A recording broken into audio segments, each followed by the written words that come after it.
Welcome Mothers Out Rocking. I want to say thank you to Sophia, Makiva, Alice, Ella, and Eliza for making that mob of moms happen. So we're here today to dance, of course, but we're also here to send a message to Governor Patrick. We need your bold leadership now to make change in the face of climate change. I'm Electa Sevier. I'm a Boston mother of two and a member of the Mothers Out Front leadership team. There won't be a lot of speaking today, I promise, but I wanted to let you know what we have in store. We have 3 mothers who are going to briefly share their stories, and then we're going to do some chanting to get our activist juices flowing, and then we're going to have a performance by the marvelous Margot Fox. And of course, there are art projects, face painting, food, and fun. We hope you'll get to know the other families out there who are part of our movement, and if you haven't already, make your switch to clean electricity and help build our power. Today is about power. Our power, the power of moms, and the need for clean power for our children.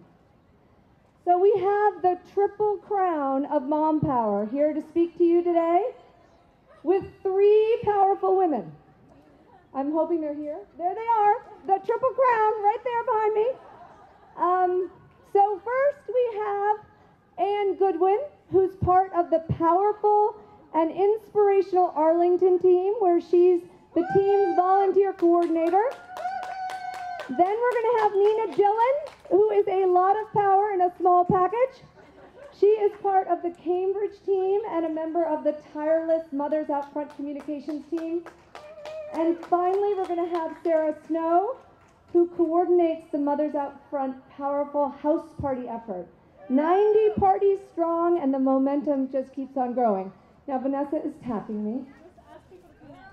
If you guys want to be able to hear the stories, you might want to move into the sun for just a brief time. I promise they're going to be short and very good. Right, guys? Yes. Okay, so I'm going to turn this over to Anne. Thank you. Hi, my name is Anne Goodwin, and I live in Arlington, Massachusetts. When I sent my daughter to public school, I was sad to see that the kindergarten class studied endangered rainforest animals. The bulletin board full of charming construction paper fish and birds was heartbreaking. It said to me, we adults messed up the world, and the best we can do now is make you kids really scared so you might do something when you grow up. So my daughter went through her school years, and the bad news about our planet kept piling up. Tsunamis, mudslides, storms, drought, hunger, polar bears on ice floes. The media whipped up the fear, and the government remained silent. I looked for a way to understand it so I could talk about it with my child. I wanted to add my own voice to those she was hearing at school and on TV. But there was just too much to absorb. I became so overwhelmed that I ended up more or less sitting on the couch with my hands over my eyes at the state of the world as if it were a scary movie.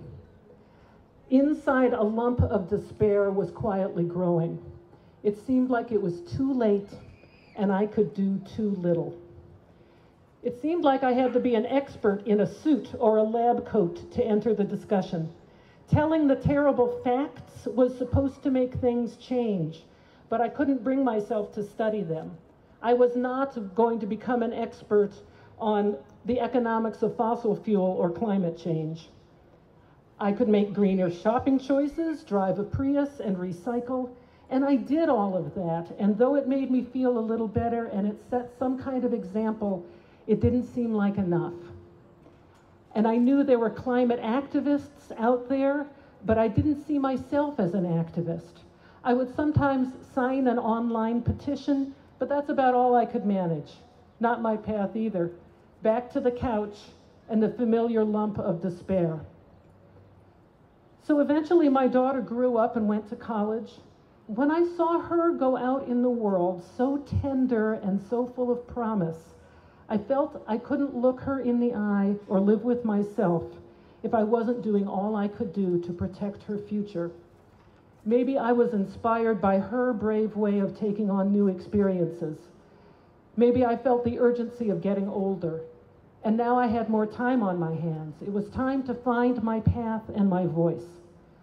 So when I heard about Mothers Out Front, I thought, a mother's climate change movement, what a good idea. So I peeled myself off the couch and found my way to a Mothers Out Front gathering.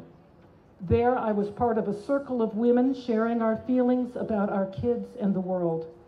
I realized then that the voice of mothers is the one that needs to be heard now. Broken hearts, despair, anger, intelligence, and passion. The voice of love and protection for future generations. And in numbers, how powerful could that voice be? I started attending meetings of Mothers Out Front in Arlington at a local coffee shop. There I met younger mothers and grandmothers. We got to know each other and felt energized by our work. And together we figured out what to do step by step. A couple months later, we had organized a public meeting attended by over 50 people. We wrote a brochure about talking to our children about climate change and distributed it at our library. We gathered on the steps of the State House. We questioned gubernatorial candidates at their debates. And we have a mailing list of over 180 supporters in our town. We meet regularly at that coffee shop, sometimes with our young kids in tow. We laugh a lot. And now we're talking about how to get households to switch to renewable energy and how to get our message to the governor. So I did find my path, and it turned out that I am an activist after all, but it's about leading with my heart, speaking my truth, and working in relationship. Inside the lump of despair was my love of the world and my connection with others, and that's where I found my power. I hope that you might see yourself in my story and may decide to join us.